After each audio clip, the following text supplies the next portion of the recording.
Assalomu alaykum va rahmatullohi va barakatuh. Mana bugun biz 20 oktyabr 2025-yilda Buxoro shahridagi Xo'ja Qobul Axbor Vali hazratlarining ziyorat joyida turibmiz. Marqasini olamiz.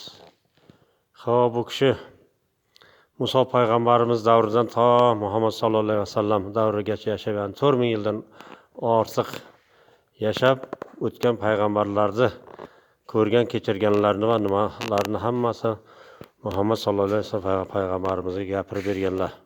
Bu kishi mana shu yerga musulmon tariqasini joriy etish uchun O'rta Osiyoga kelib, oxirida dushmanlar bu kishiga hujum qilib o'ldirganlar. Bular o'lishdan oldin vasiyat qilganlarki, yana u kishini o'sha murdasini tuyaga ortib, tuyani haydab, qayerga tuya cho'kkan joyga mana ko'minglar deb nasihat qilgan ekan. Mana shu yerga kelib, Buxoro sharif mana shu joyga kelib, tuya cho'kkan ekan, shu kishiga shu yerga dafn qilganlar.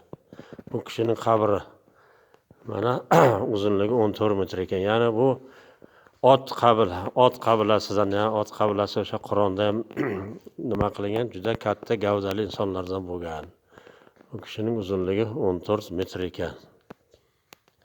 Bugun mana ziyoratimizni shu yerda davom etamiz. Bundan keyin Bahvodi Naqshbandi hazratlariga boramiz, yana davom etamiz. Allohim ziyoratimizni qabul qilgan bo'lsin. Amin. Alloh akbar.